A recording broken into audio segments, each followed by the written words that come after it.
Hey art nerds! So today I decided to work on a little illustration to promote my upcoming Making Comics class, which is hosted by Nashville Community Ed. Making Comics is open to anyone age 13 and up.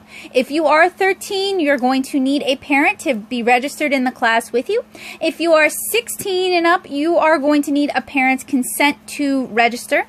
But it is open and you can go ahead and register. It is a 6-week comic making course taught through Nashville Community Ed by yours truly. If you are looking for more examples of my comic education, you can check out my Intro to Comic Craft series here on YouTube and over at nattosoup.blogspot.com. So I begin this cute little illustration using pink pencil, and the reason I'm using pink pencil is because my camera can pick it up a little bit better. I am using pink pencil to do my underdrawing, and then I'm going to ink on top of that. And I'm just doodling this right on in my sketchbook. This is a Blick sketchbook, not an expensive sketchbook, but it does have nice thick paper and a top spiral binding. And at first I was drawing Naomi from my comic 7-inch Kara, but then I decided maybe she could just be a generic someone, not necessarily Naomi. Now, I don't know about you guys, but I often use my mouth to hold my pencil when my hands are busy. I know, a gross habit. But I thought it would be funny or fun to draw her doing the same thing to help promote the Making Comics class.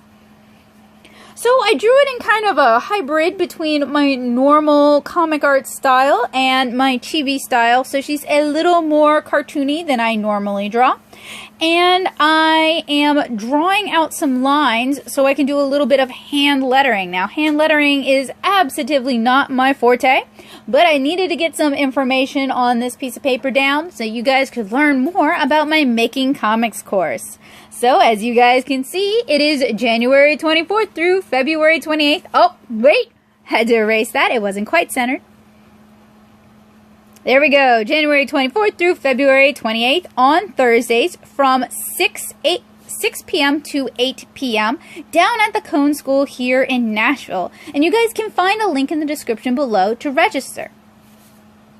And then I also thought it would be really cute to sketch in more art supplies around her head, more comic specific supplies. So we have a color pencil, like the pencil I'm using in this illustration.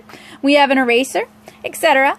And then I go ahead and I start inking, and I am using a Pentel pigment brush, and I am using this to do my hand lettering. Again, hand lettering is not my forte, but it is fun to do it on occasion. It's fun to make up fonts, and hand lettering and lettering in general can be a big part of the comic making process. That is why they hire letterers. Of course, you're not tied to doing hand lettering. If you've got abysmal hand lettering, like I have abysmal hand lettering, you can always letter digitally. So I'm using my brush pen to go ahead and ink my font, and I must have been inspired by one of my favorite manga, Bakuman here. Barakamon, not Bakuman. I also like Bakuman, but Barakamon, which is about a calligrapher who is sent into exile on a small rural island. And the cover has this really nice textural font, and I guess I was kind of going for that when I wrote out the word comics. Now I am using a Sakura 1mm Pigma multi-liner to do the lettering at the bottom, and I wanted that in a fixed width, and that is why I reached for a bullet nib rather than a brush pen. So there you have it, 6 p.m. through 8 p.m., and we're going to be in room 112 at the Cohn School. Now I am using one of my favorite Fude pens to ink her face. In fact, this is the Fude pen that my class uses to ink their comics if they so desire. And this is a Kuretake Fude Gokochi. It has a nice, flexible, rubbery little nib, but it is not waterproof. We're also supplying Sakura Pigma professional brush pens in FB, MB, and BB for students who'd like to do maybe some watercolor art. And then I am using the pigment brush pen once again, since it gives a nice wider line weight and it isn't quite so controlled as the Kuretake Fude Gokochi. And I'll often alternate between different pens, different materials. Sometimes I'll redraw things as I'm inking. I don't really stick to a particular technique. I'm using the Fudego Kochi to make multiple smaller brush strokes to kind of build up her eyelashes. So I would say that's about 3 strokes per eyelash. And I went ahead and I drew in her upper eyelid.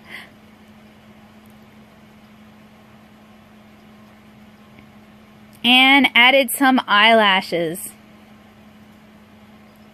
as well as some reflection to her eyes.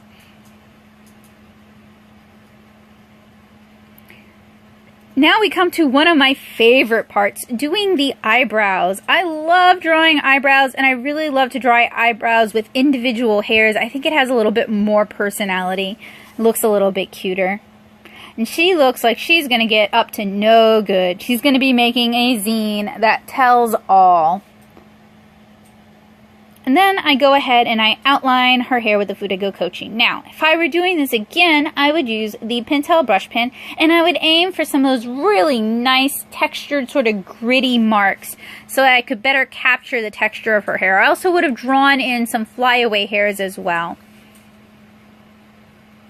Now I'm doing the outline on her face, as well as the outline on her ear. And if you like how I'm inking, you can learn more about it in Making Comics this semester.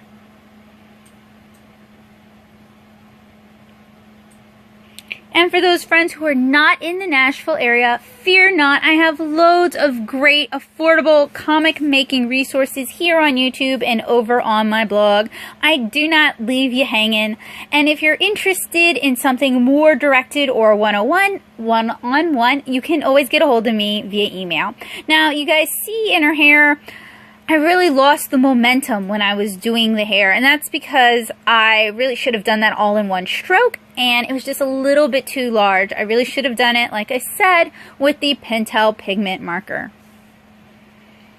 Alright, so we have the basic sketch almost completed. I am now going to fill in all her hair with the Pentel pigment brush pen. And working with a larger brush like this allows me to fill in large areas very quickly. Now you see the white area I'm leaving around the letters? That is not an accident. That is referred to as a halo.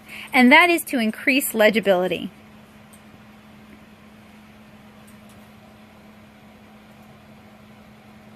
So what I'm doing is I'm just kind of filling in the major masses, and then I'm going to go in and tighten it up.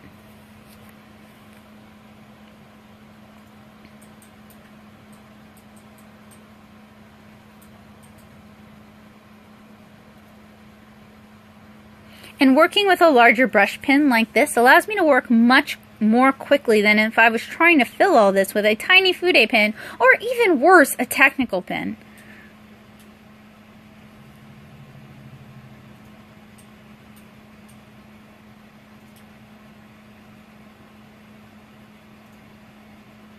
Now, if you're worried about taking my class because you don't draw so well, or you're not really sure what a zine is, I've got 2 assurances for you.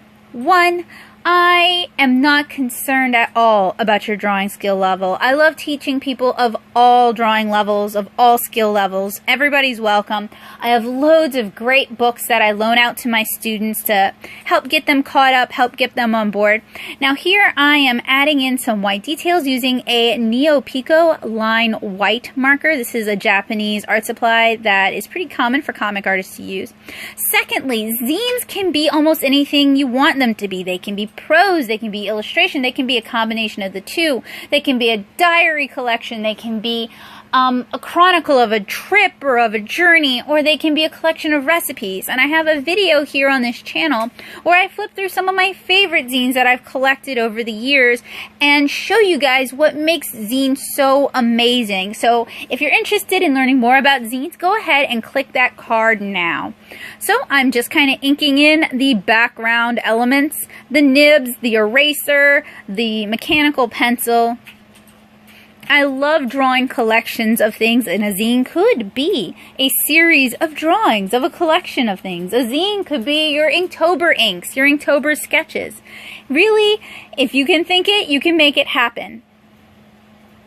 And one of the best things I have to announce about this class is that we are actually being sponsored by Wake Up to Comics, which is a zine shop located at the Groove here in Nashville. So if you want to help participate in the comic making community and the zine making community, taking Making Comics is a great first step. And the class doesn't end after 6 weeks. I stay in contact with my students and I arrange events with my students as well. In fact, my former students are going to be invited to our end of 6 week zine exchange. So check the description below for